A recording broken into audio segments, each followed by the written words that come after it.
Strange. The metal seems like a part of a ship's hull. Ship's hull? Wait, James, don't touch the metal. That's what Dr. Landry was using in her experiments. James! James! James!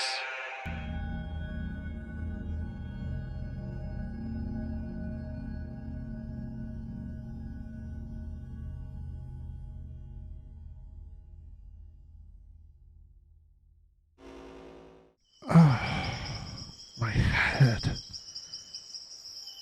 What happened?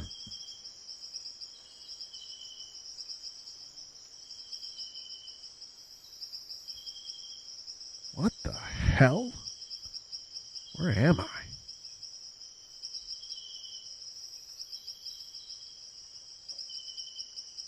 Franklin!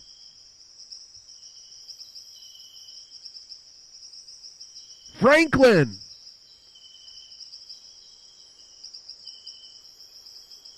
Am I alone? Think, James, think.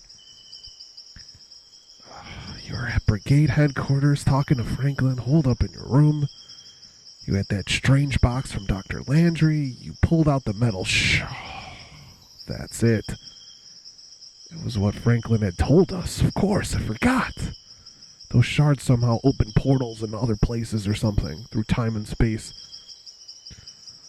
Oh, my head is so cloudy. I have to figure out where I am. When I am. Perhaps I can do something to help us in the future, find a way back.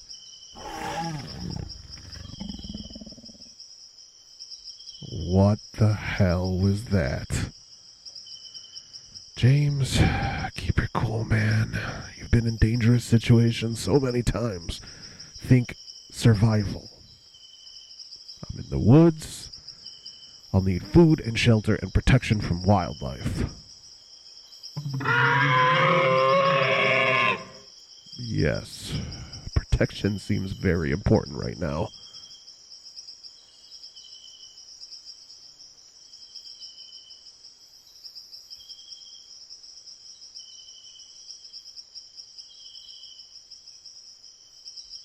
What?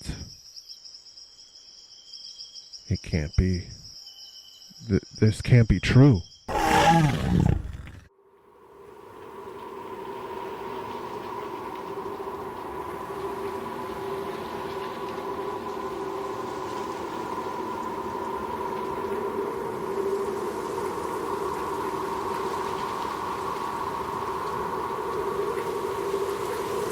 I've made it, Master. And I know the location of the ones who fight for this relic. Forget them. They are meaningless. Find the relic, Timothy. Push them to show you. Yes, Matt. I won't do it. I won't do your bidding.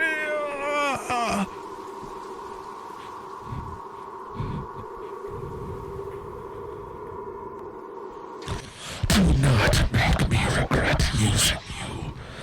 I will slowly crush your puny brain. Now force the adventurers to give up the location. Yes, Master. What do I do next? I know they're inside a bunker underneath the tower, waiting to hear from someone. I think it is time we interrupted that transmission. Humans who have survived this far, I bring a message. Give up the relic or suffer a fate worse than death. Your pitiful existence is no match for the great and powerful shadows. The new owners of this dimension do not oppose. Where is the relic? Show me. Everyone, I don't have much time. I'm not sure how, but I know who I am now. Where I'm from. My amnesia from when I arrived is gone. I've no time to explain yet, but the ones who have advanced, I know you saw the relic flash before your eyes. It flashed for me as well. I saw a vision of the relic in the Colosseum of Warriors. We must find the others already there. As for the ones lost, I hate to ask something of you so dangerous. But you must distract the shadows and its minions. We will travel on the time scoop and you will be left to give us some time. Just because you lost doesn't mean you are not important to this cause. You've made it this far, anyway. Now everyone, close your eyes.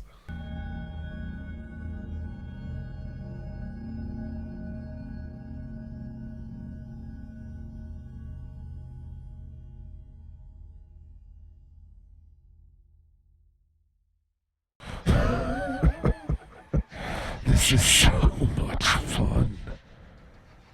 Now, you run.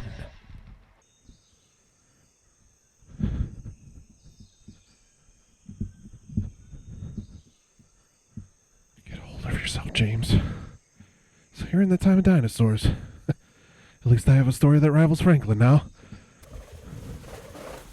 What's that? Shh.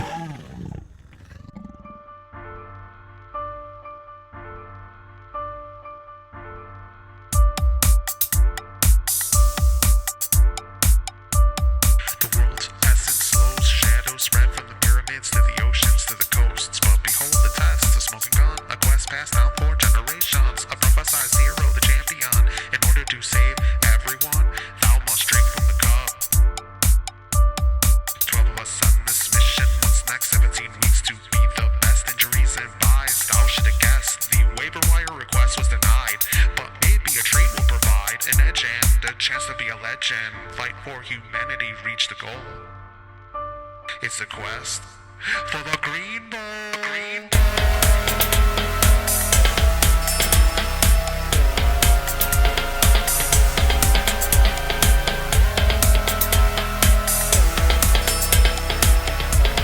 It's a quest for the green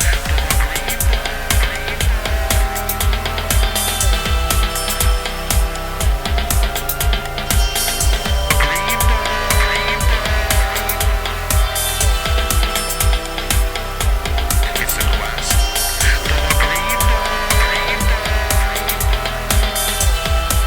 Let's do this. Let's do this.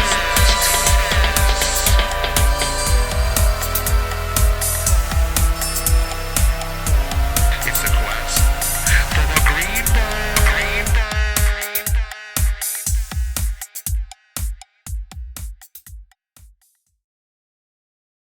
Welcome to the quest for the Green Bowl, the Shadows of Chaos. I'm your host, one of the 4 chosen 1 contenders, of course. That's right. We're down to the last 4, and the next 2 weeks will be the most challenging ones to determine a champion. And I'm one of those contenders, Anthony Otso, bringing you this fantasy football show with a twist. Of course, all of us have strengths and weaknesses, and no one is the clear favorite. The wildness of everything going on means none of us are safe. Any of us could lose a star player at any time, but the matchups must still go on, and we will have to keep grinding mentally to make the correct roster changes. The semifinals are stacked, and I will preview those later, along with the consolation semifinals. Plus, we get another installment of the good, the bad, and the idiotic a little later. Plus, we'll learn more of what happened to James Henry Paul IV, and hopefully get more answers from the mysterious stranger. But before we get into anything else, let's break down the quarterfinals and consolation quarterfinal results. Starting in the consolation side of things, number 9, the Stellar Bitches hosted number 12, Meow Master at Misty Forest. The Stellar Bitches won 71.86 to 51.54 to send Meow Master to the last place Void Bowl, and another non-coaching game for Meow Master was expected, with her being the favorite to be named Aimless Drifter and being lost in time and space. The Bitches had a couple of touchdowns by Matthew Stafford, and Elliott added a score too. Sanders had 146 total yards in his return, and the Bills defense bounced back with 4 sacks and an interception. Hurts did have 2 rushing touchdowns and another passing touchdown to lead Meow Master. The 49ers defense also did well, but with 4 zeros and 2 other players scoring under 3 points, there really wasn't a chance here. The Stellar Bitches move on to the consolation semifinals with another matchup against the Siamese Dreamcats coming up. In the other consolation matchup, number 10, My Heart Will Go On, took on number 11, Multiple Scoregasms at Steel Shores. The rough season for the Multiple Scoregasms continues with the first double-digit loss season of her league career. My Heart Will Go On did just enough to send the Scoregasms to the Void Bowl with an 82.52 to 71.62 win. Aaron Rodgers threw for 3 touchdowns, and Adams also scored to lead My Heart Will Go On. Aaron Jones, Gibson, and Robinson did score touchdowns for the Scoregasms, but Tannehill only had a rushing touchdown and had another rough game. It also didn't help that Godwin went on the IR with a vicious hit to his knee. My Heart Will Go On advances to take on Loki, Lebowski, Thor in an all-Central Territory consolation semifinal match next week. And now we move on to the quarterfinals. As 4 teams duked it out for a chance to stay alive in the hunt for the Green Bowl at the Tower of Lightning.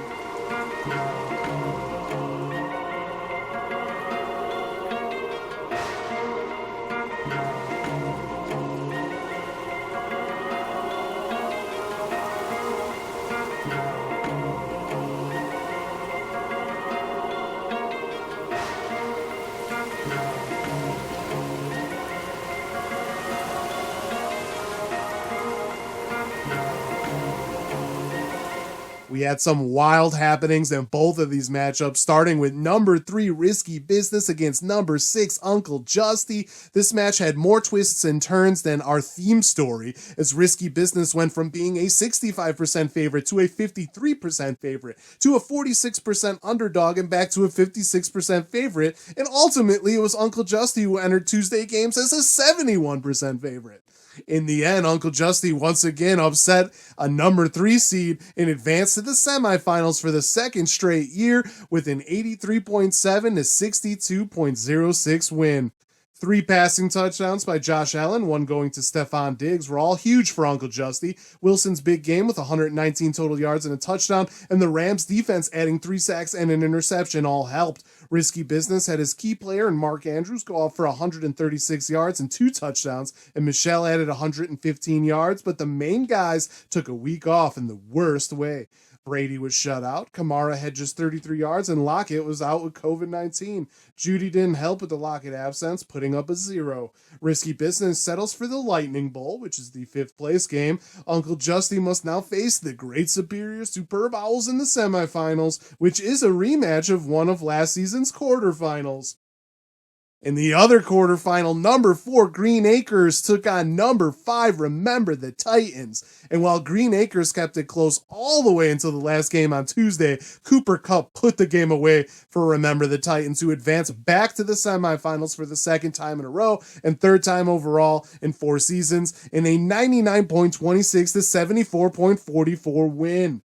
First round pick Travis Kelce started the matchup off strong for Remember the Titans with a monster 191 yards and 2 touchdowns game on Thursday. Kupp finished it off with 137 total yards and 2 touchdowns on Tuesday.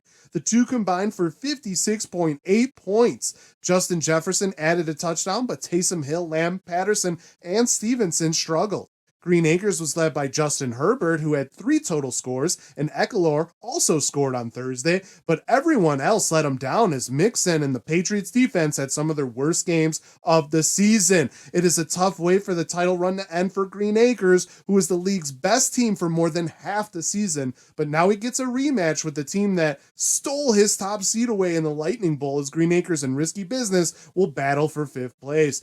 Remember the Titans advances to the semifinals to take on top seed and defending champion Galgal, the team Galgal beat to win the 2020 title. Remember the Titans, so revenge is definitely in the air. So now that we know our semifinal matchups, I wanted to get the thoughts of the quarterfinal winners. So Remember the Titans and Uncle Justy both joined me for a quick conversation. All right, so I'm joined by Remember the Titans and Uncle Justy here. What's going up, guys? Welcome to the semifinals, huh? You guys excited about that? Yes, sir. Very excited. So I have to start, asking both of you questions, and I'll start with the G-Man over here because he's the higher seed of these 2 quarterfinal winners. I got to get thoughts on this wild quarterfinal week. I mean, projections were inaccurate by a lot. Several down performances by players that surprised, I think, everyone, I would say. And then, of course, we have the Omicron variant just decimating rosters at this point. So you never know when a star player is going to go out at the last second. You know, for you, Scott, you had Green Acres, a team you were familiar with, having played him a couple times this year, but he was the number 1 team in the league for almost like more than half the season. So, even though he kind of got the division stolen from him by risky business in that last game. You had to think that his team could put up big numbers. And like we were talking before this, he said it was getting close. You're getting a little nervous. So as the game got close and you saw even though you were still technically the favorite, that anything could have happened to change it. I mean, did you expect to get the win like you did, or were you thinking that were you preparing for the worst? You know? I absolutely. So Thursday night when Kelsey put up like 30 points and had the overtime game-winning touchdown and everything, I was like, okay, like he was only 10 points behind Herbert and Eckler combined. I got this. But then, yeah, as like games are getting delayed and things are uncertain, and I'm waiting to see if like all of my best players are going to go on the COVID list. And then Sunday happened, and it was just such a weird day with like, I mean, I know the other losing team in the quarterfinals had like Brady and Kamara, and they combined for like less than 10 points, you know, like top guys at the position. So it was like, who knows what's going to happen. So going into yesterday when we both had a player left and in the Rams game, and they were both playing for the Rams, I was totally prepared for Cooper Kupp to just have his worst game of the season and Darrell Henderson to get like 3 1-yard touchdowns or something and knock me out of the playoffs. So I actually wasn't able to watch the games last night because I had made plans, but I was checking on my phone, and when Kupp finally got a touchdown, I was like, okay, I think I finally can like feel comfortable that I'm moving on. Yeah, definitely. And I got to go same thing with you, Justin. I mean, your matchup was pretty insane because I was looking at the projections on the program I have, and it literally was changing the favorite from you to risky business throughout. I think it changed like 3 times. I mean, what's going through your head? Especially going into Sunday night, I don't think anyone expected Tom Brady to be shut out, which even though it hurt Gronkowski, it didn't necessarily hurt you because Tom Brady did so bad. So, I mean, did you expect to get that kind of a crazy win as that thing was going back and forth? Well, the Buccaneers and the Saints game was really hard to watch. It was just a really bad game in general. And I was thinking to myself, I'm going to need a miracle to pull out this win, and of course that's what happened is, Tom Brady and Alvin Kamara combining for 7 points or whatever it was. And, with all the COVID stuff going on, watching the waiver wire and doing that type of stuff and just being involved in it, I picked up Jeff Wilson, who was probably my savior, for 17 points and eked it out. Yeah, he definitely helped you. And I do have to go back to Scott here, even though you lost the tripod award twice that you had tries again. You get the last laugh because you made the semifinals. Yes. I'll have to hold that one over him for a little while. Hopefully I can hold the big trophy over him, and then he can have the tripod award, but I'll have the final trophy. Yeah, absolutely. The one that matters the most, for sure. Yeah. Now, Scott, obviously you're back in the semifinals for the second straight year, as is Justin over here. But you get the defending champion up next in a revenge game, as you had a chance to win the title last year and lost to Gal. So just what are your thoughts, even with the curse of the number 1 seed obviously on your side, but the potential of not having Kelsey? Are you a little nervous going into this? Yeah, that is my big concern right now, is whether he'll come off that COVID list or not, because he's been a stud for me. So filling in the tight end spot's going to be tough. But I mean, honestly, my biggest concern is Jonathan Taylor going against the Cardinals defense that just like let the freaking Lions run all over them. Yeah. I'm pretty nervous that Jonathan Taylor is going to put up like 70 points. So we're going to have to see how that goes. It's Saturday night, so going into Sunday, I might know the outcome of my game if he has too big a night. But I'm excited. I think it's a good matchup. I mean, I love still all my wide receivers, and so I'm feeling good about that. Now, how about you, Justin? You nervous about going up against my superb Owls? Well, I am. And hopefully Kelsey doesn't come back, so that hurts Pat Mahomes a little bit. It's probably the healthiest that it's been, oddly enough, all year. So it's coming into the zone at the right time. Yeah, it's going to be. I think we're all going to have kind of some battles here in these semifinals. Like, we all have like that player that could go off, and then it's just who else is going to join and who's going to be consistent and not. Obviously, COVID is obviously something that we all have to worry about. In that, I don't know who's going to be on the list by the time the game starts. So, and with even with the NFL changing protocols, it seems like everyone's got symptoms now because everybody's still going on the list. So I'm not 100% sure on just what to expect. Just for any of us, it's going to be a war of attrition to go along with injuries. But I do want to sort of end this with a quick answer from you guys. I'll start with you again, Scott. What's going to make you be the chosen one to win the Green Bowl and save humanity from the shadows? What about your team do you think is going to let you get that trophy? It's a big responsibility, but I think my wide receivers and then my good moves on the waiver wire at running back is what I'm hoping for. Also, my fortune with Joe Burrow going into the Baltimore Ravens and their sixth string defensive backs. So hoping all of those things can combine to move fortune in my favor over the next week and a week or two. What about you, Justin? What about your team do you think is going to allow you to be that chosen one? I feel like it's meant to be, as far as last being able to just inch out a win and then having another game go my way to get into the playoffs in the first place, and then having the miracle last week of a 80-point win in the playoffs, which is pretty. I just feel like it's meant to be.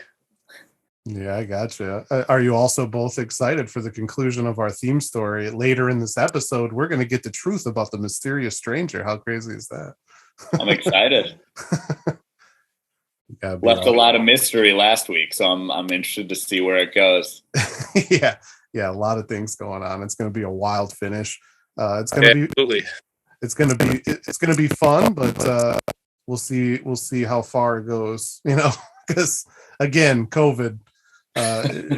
Secretly, COVID has kind of been like the shadows messing with us at this point. So, well, good luck to both of you in these games, especially you, Justin, because you're going to need it against my Super Vowels. Well, just saving all my points for this week, as where I think you used all.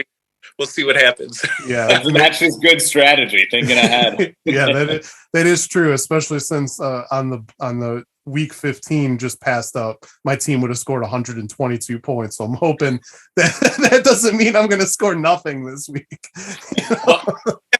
That I'm undefeated against you in the playoffs. So that is true. It's a rematch of last year's quarterfinal, so it's going to be crazy. Of course, we have a lot of outside factors to worry about, and I get to the main one next in another installment of The Good, the Bad, and the Idiotic.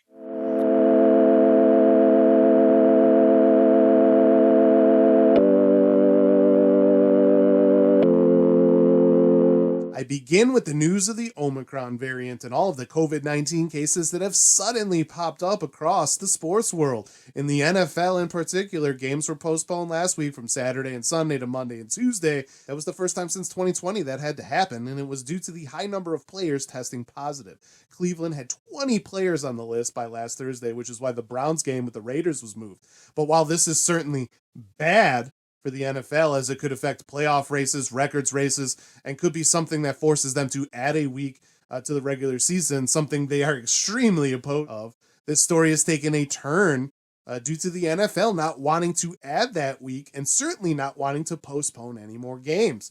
Since many of the players who are testing positive right now have been asymptomatic, the NFL has changed its protocols. Instead of having to show no symptoms and to test negative twice in a 24-hour period for vaccinated players, if you're vaccinated and asymptomatic, you can still play and won't necessarily need to be retested, especially if you're not showing symptoms anymore. If you're showing symptoms, then you do have to continue the quarantine. But no symptoms, suddenly it's easier for you to get back on the field. And of course, vaccinated players will be given random COVID testing now, much like the drug testing that happens. So there will be some weeks where players aren't tested and that might still be infected, just asymptomatic.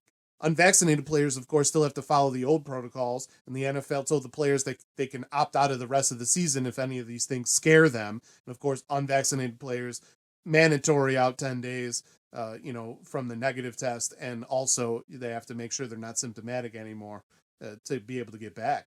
But obviously, this is a pretty insane story, and it took a while for my head to get this straight because it's so difficult to kind of wrap my head around. We're dealing with the most highly contagious version of this virus right now with Omicron. It's also one of the most contagious viruses in the world out of any virus. Especially with how quickly it's infecting and spreading. It's already dominant. It might be the only variant left by mid-January. And because the NFL doesn't want to deal with adversity, it's deciding we'll just let asymptomatic players play by not checking on them so much. So they're kind of turning a blind eye to be able to continue their season. When you think about how players in football are in close contact on a field, some are inside domes, and then the stadium's being sold out, it's a huge risk. Just so that they want to keep making billions of dollars. I mean, let's be honest. That's the almighty dollar is always the reason for these things. They want to say that they're for player safety and all these different things, but if they really were, they would probably have a better plan than just not testing a couple of people. I think that that's a kind of an odd thing to do, if you ask me. I do want to say, just listen. I hate that all this has to happen. I'm obviously football and fantasy football are completely down the list of the reasons we should be worried about Omicron. I wish everybody to be safe battling this coronavirus. I don't wish this. Obviously, no one should get this, and families have been affected in other ways besides just sports.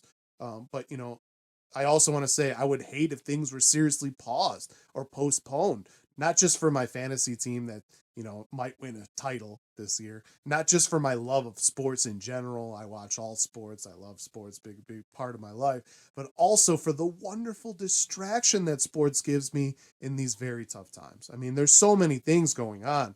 Just to get lost for an hour on the TV kind of helps me keep my sanity. So I definitely don't want it paused. And I'd hate for the loss of fans because fans add so much to the experience of a sporting event. To hear the cheers and the boos, especially if it's your community's team you cheer for, you almost get more pumped up. As the games get more intense, as it gets closer to the playoffs, you just love that atmosphere in all sports. But then you have to think about the well-being of the players and just us in general. You can absolutely still spread the coronavirus while asymptomatic. We got to stop with this weird narrative where you can't. You can. Because talking and yelling on the field with everybody in close proximity is still going to send water droplets into the air and we're going to breathe them in and get COVID. I mean, that's how this works. That's why you got to mask up. That's why you got to social distance. I think if football players seriously are okay with taking the risk because they want to play, that's kind of on them. They're professionals, they're adults. They have the right to make their decisions. I'm not going to berate them and tell them that they're not just risking themselves, but are adding risk to the communities they're playing in. I mean, that's just a fact. But again, it's their choice. But if the NFL is really trying to get by, essentially by not testing asymptomatic people and letting them potentially spread the virus at will, just in order to play the original schedule and not have to make sacrifices with that almighty dollar on their minds, I just think that that's a mistake. Obviously, they're still going to be ungodly rich, too. I mean, let's be honest. I mean, they have all of the ad deals. They've had everything going on this season making money. And I know you lose money with the pandemic, but they're still selling merchandise. Fans are still excited. There's still other ways to make money. They still have all their TV deals. Like, they're still don't let these owners tell you that they're not ungodly rich. They're all billionaires. They can handle a couple of years. Regular middle class people can't. We're the ones getting hurt. But the billionaires could handle a little bit of this, and they could also help their sport and their players. I mean, they're making so much money. To be honest, I want to be frank. I don't care about your owner's 3 yachts and 6 vacation properties. I just don't. So, they're going to be fine, everyone. They're going to be fine. And they might even be able to open up more later if this is handled now, because I have a feeling that it's going to affect them later because they're making this mistake. And they're taking this big risk. And again, This is a variant we don't know much about. Right now, it's all mild and asymptomatic. What if it starts to be more serious? With how much this spreads, I just don't understand why you'd want to take it. This could end up blowing up in the NFL's face. If this spreads to all teams and players with more symptomatic people, suddenly they will be forced to postpone later. And that might be in playoff time. So that's something they definitely don't want. And, you know, they're essentially just letting the virus continue to mutate in the players themselves. I mean, dare I ask, are we headed for an NFL variant or a sports world variant because it's just flying through all these players? You know, only science and time will be able to answer these questions. But to me, the risk the NFL is taking just to continue to make billions, it's not only selfish, it is idiotic. But while my anger is fairly high with that topic, because I do think there are safer ways to continue the season, like expanded rosters, adding a week of games if necessary, limiting fans at stadiums, enforcing masks, creating a new post-apocalyptic NFL uniform, possibly. I do want to say that the added playoff team and the one team getting a bye, just the one team getting a bye, has actually been very good for the NFL. They can survive COVID, of course. Look at the standings. I mean, this past Sunday, the Atlanta Falcons had a chance to seriously get into the playoff race. The Chicago Bears weren't eliminated until they lost against the Vikings on Monday. The Miami Dolphins still have a slim outside chance to make the playoffs. I mean, that's crazy. The battle for the number 1 seed in the bye might be incentive enough for teams to actually play and not rest too many players at the end as well. But the AFC and NFC have a log jam of teams fighting for the wild cards. Only one division is clinched as of today. That's Green Bay. And these last 3 weeks of the season look to be extremely exciting. That, of course, depends on the good not being upended by the idiotic. But moving on from these thoughts that drive me insane, I'm excited about the semifinals in this fantasy football league. And I know everyone who plays fantasy football is psyched for the next week of games. And we all hope we don't have to adjust how the championship is won because of the Omicron variant. But remaining positive as can be, everything is still happening for now. So it is time to look ahead and see who are the favorites to make the championship.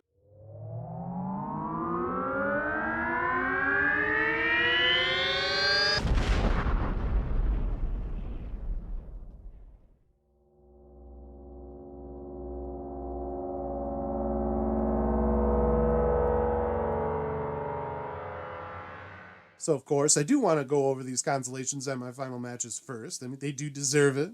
And some of these players on their teams might be on other league players throughout, you know, the United States and other places on their playoff rosters. So, you know, I want to give some love to everyone. But I'll start with number 7, Loki Lebowski Thor, hosting number 10, My Heart Will Go On, at the Philosopher's Swamp.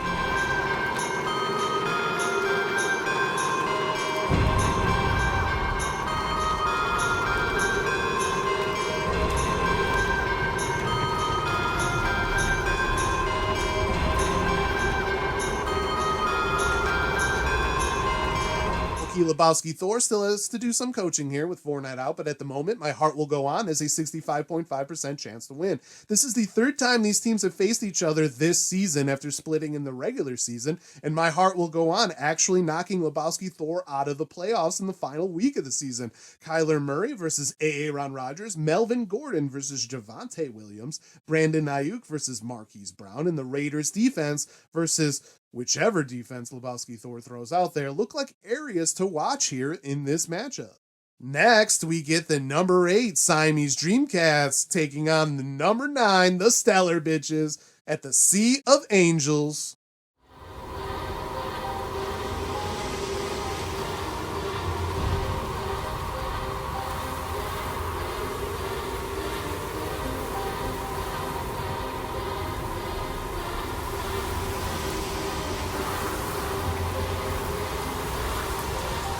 Third time these teams have faced each other, with the Dreamcats winning both in the regular season. The Cats have an 80.4% chance to win here, but that might depend on the health of Lamar Jackson. Delvin Cook, Jamar Chase, and DK Metcalf all have good matchups, and the Cowboys' defense is suddenly second in the league. If Freeman and Montgomery can also find the end zone, it will be tough for the bitches. The Bitches Need Good Games by Matthew Stafford, Ezekiel Elliott, Miles Sanders, Mike Evans, and the Bills defense to help keep up. And now we move to the championship side, as 4 of us are 1 win away from getting to the Green Bowl, and we're all hoping to survive the shadows, find the ancient relic, and come out victorious at the Coliseum of Warriors. In the 2 semifinal games, we get number 1, Gal taking on number 5, remember the Titans, and my number 2, Great Superior Superb Owls facing number 6, Uncle Justy. We'll talk a little bit more about these matchups in a second, but first let's learn about our post-apocalyptic sci-fi slightly cosmic horror theme story.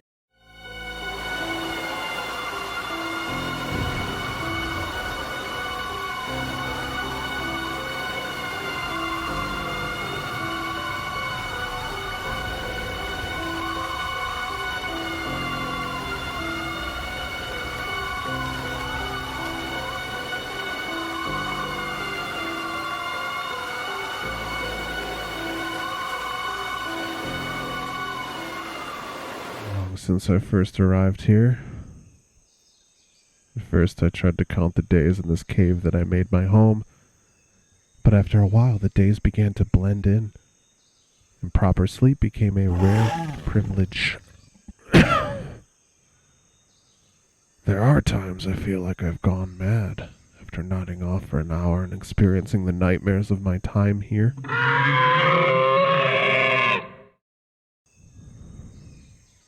There are times that I'm not sure what's real and what's a dream anymore.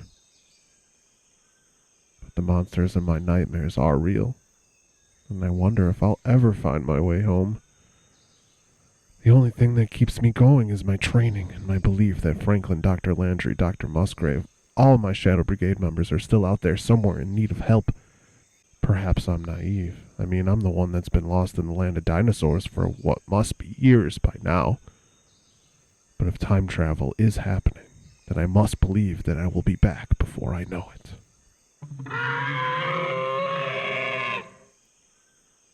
It's just difficult to know how much longer I can last. I've created shelter. I made hunting tools and even discovered some edible plant life, but food is now beginning to be scarce. And I must travel away from this safe haven soon, or I will perish from the hunger. I'm writing on this cave wall now in the hopes that one day it is discovered and I might be saved. I don't even know where here is, but perhaps I will one day find myself laughing with old friends again. Until then, know that I will leave clues around this area in the hopes of being found. We've made it, everyone. We are at the Coliseum of Warriors. Must now find the relic and play to see who the final 2 chosen one contenders will be. I can only hope we bought time against the shadows long enough to stop any interference. But I do think it is time for me to tell you what I know now, as my memories have flooded back.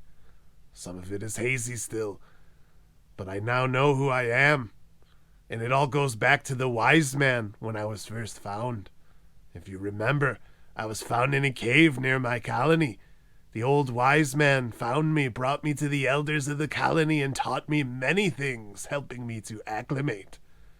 What I didn't tell you is that the colony members told me there was never an old wise man, and that I was most likely seeing visions from the wise man at the philosopher's swamp from their ancient folklore. That's why I studied up on the swamp itself, and that's why I visited there, only to realize there was no way I could get to the shack due to the dangers that surrounded it. Of course, I didn't want to sound too crazy to you all, so I left that part out. But I now realize you probably thought I was crazy anyway, huh? No matter. I didn't know who the wise man was until I found more files after escaping the shadows back at Liberty's Watch. The wise man is named William Turnbull, and he is imprisoned there by the shadows. Turnbull is the one who found the relic and the one who spoke the prophecy. He apparently has some sort of a power he didn't understand until he had nothing to do but think between the torture sessions. The shadows have left him in our world, and he cannot die, but he does feel hunger, and he feels pain. The Shadows underestimated him, though. You see, he is attached to the power node at Misty Forest, being born there. He cannot be infected, and he apparently learned how to become one with the node itself, somehow meditating and moving from his prison with his mind, interacting with the past. The reason he found me in the cave is because it is him who saved me from my horrid fate.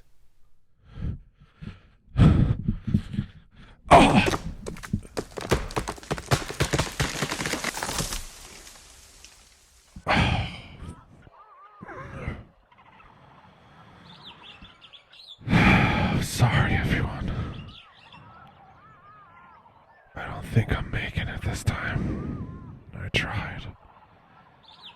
But I'm too weak now. I only wish I had won the green ball.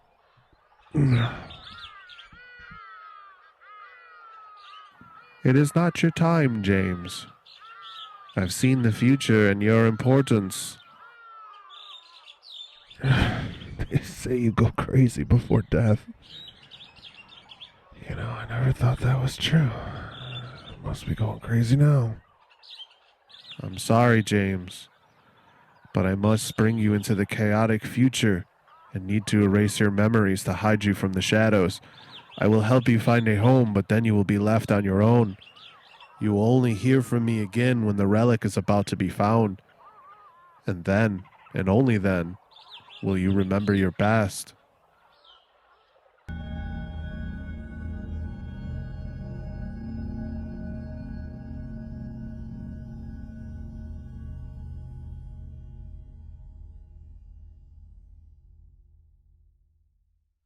So now you see, I am James Henry Powell IV, and it is my destiny to help you save the world.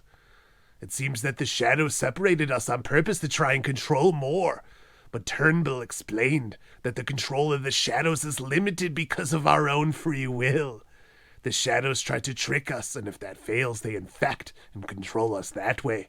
But with protection from infection and confidence and courage that we will prevail, we have more power than we think. I just hope Franklin and Dr. Landry are also alive. Perhaps saved by Turnbull. I fear we may need their help to truly save the world.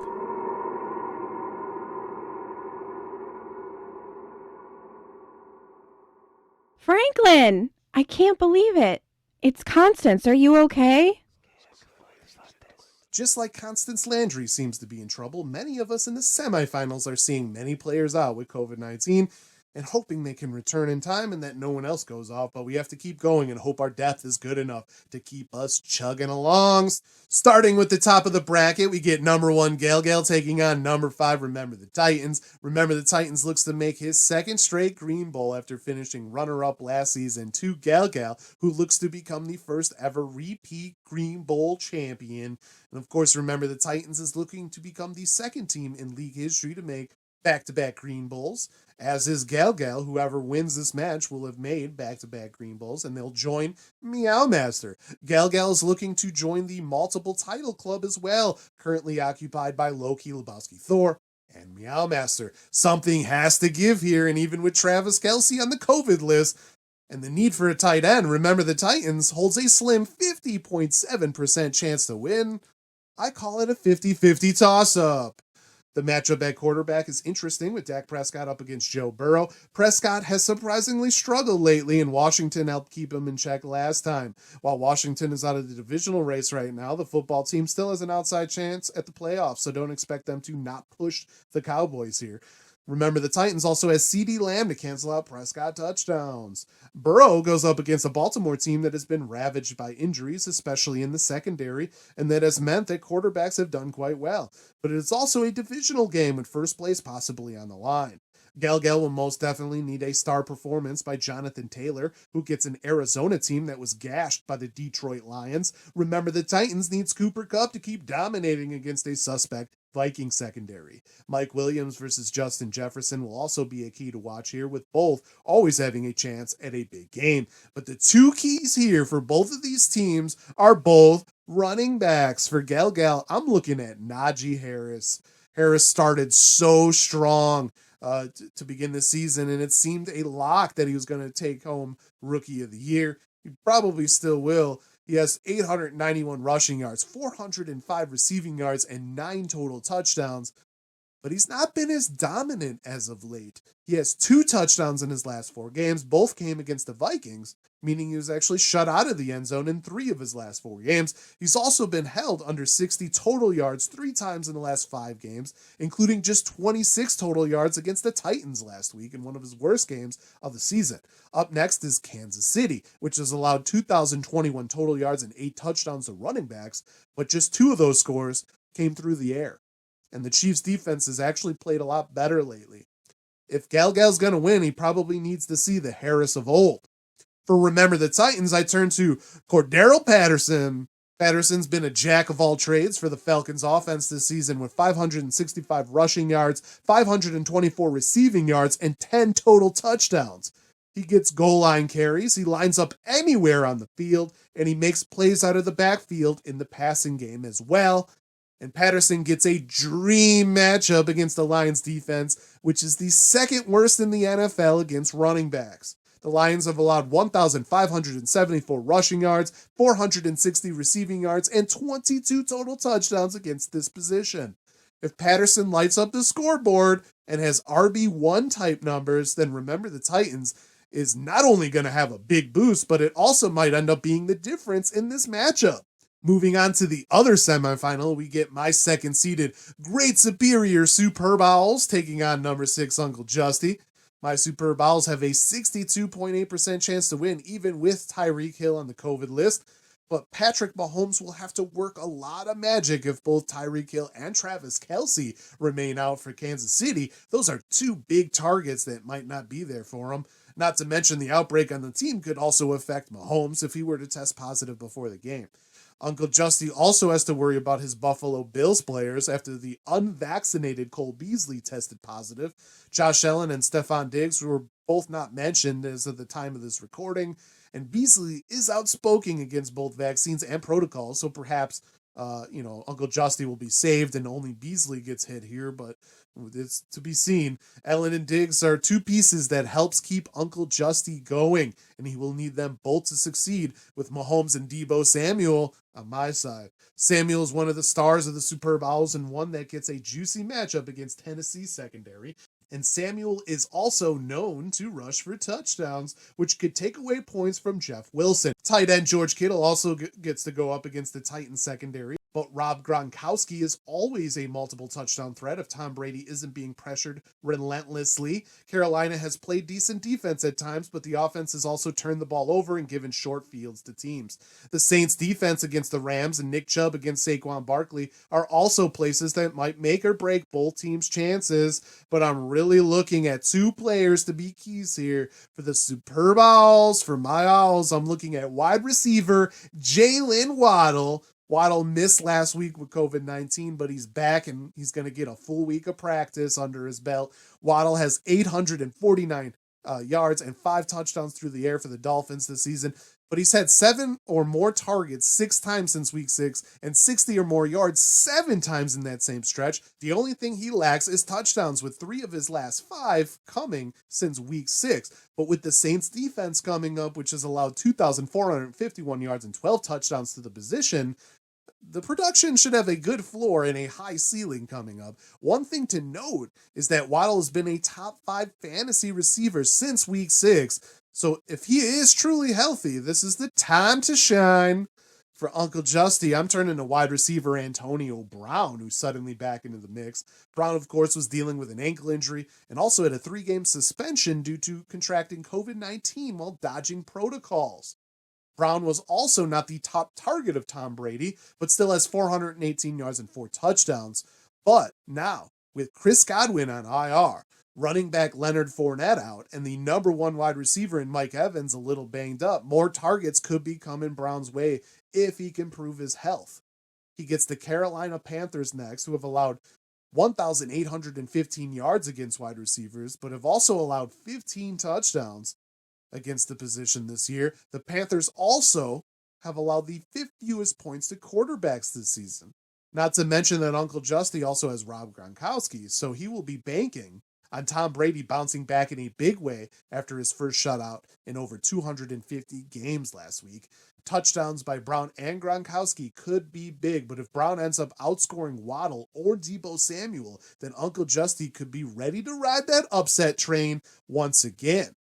But remember, the number 6 seed has never advanced to the championship in league history. So Uncle Justy will be looking to continue his solid 2021 season in historic fashion. And that's the show for the week. I hope you enjoyed it.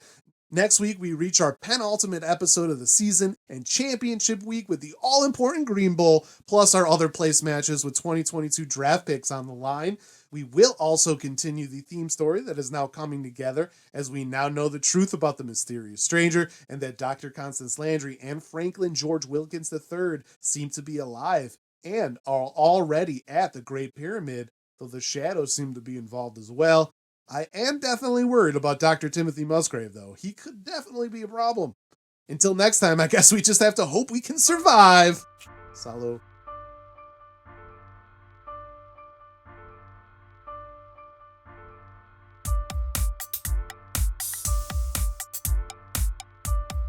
Please follow the SunDried Tomatoes YouTube channel and watch content, including original shows like Legends of the Diamond, random reactions, and Brewing the Facts, the SunDried Tomatoes podcast in video form, and other sports, brewing, or entertainment-related videos. You can like the Facebook page and follow me on Instagram at eclectic_yotso for news updates and just to get to know me better.